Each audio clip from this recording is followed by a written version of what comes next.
Hook, what does it take to beat both the best golfers in the world and time itself? Because Justin Rose just did exactly that, and the way he pulled it off might change how we think about athletic longevity forever. Let me break this down. Justin Rose, 45 years old, hadn't won a PGA Tour event in nearly 3 years. Meanwhile, golf fans keep asking, is he past his prime?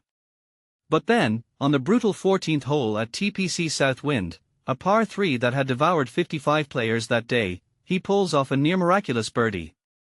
Why does this matter? Because this wasn't just a comeback against competitors, it was a direct middle finger to the idea that age defines ability. Personally, I think we're witnessing something bigger here, the rewriting of golf's aging narrative. Here's what caught my eye: Rose's birdie on 14 wasn't flashy, it was a 15-footer that barely curved. But what makes this fascinating is how he described it. He talked about the theory of large numbers, right? Like, if you keep doing the same things, eventually the results come. In my opinion, that's not just golf strategy, it's life advice. How many of us give up after a few misses, assuming the universe isn't listening? Rose doubled down when everything seemed darkest. That's the difference between good and great. Now, let's talk about the actual comeback stretch.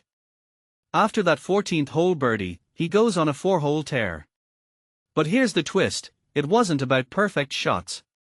On 16, he got up and down from a bunker while Fleetwood stalled. What many people don't realize is how much mental energy golf consumes. Every opponent's mistake is a psychological gift. Rose wasn't just playing the course, he was reading the room, exploiting momentum shifts like a poker player with a tell. This wasn't luck, it was calculated opportunism. And the playoff? Let's unpack the third extra hole. Both players hit brilliant approaches, but Rose finishes the job. A detail I find fascinating, he called the win calm despite the fireworks. That duality, outer chaos, inner peace, feels like the ultimate golf paradox. From my perspective, this reflects a deeper trend in modern sports, the rise of mature champions. Think about it, Woods in his 40s, Mickelson in his 50s. Golf's elders aren't fading, they are adapting. Rose's win isn't an outlier, it's a harbinger. Let's zoom out. Rose's victory isn't just about a trophy. It's about rewriting expectations. At 45, he's back in the Ryder Cup mix and top 10 globally. What does this suggest about training methods? Mental resilience. Maybe the real story here is that old athletes are being underestimated in a world obsessed with youth. If you take a step back and think about it, Rose's career arc mirrors Silicon Valley's late bloomer renaissance. Think OpenAI's Sam Altman or Tesla's Musk. Persistence over precocity.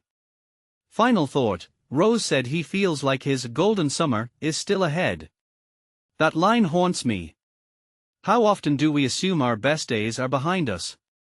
Whether you're an athlete, an artist, or an accountant, Rose's story raises a deeper question: what if peaking isn't a timeline but a mindset? I'll leave you with this: when's the last time you doubled down when everything told you to quit? Drop your thoughts below, and don't forget to smash that subscribe button.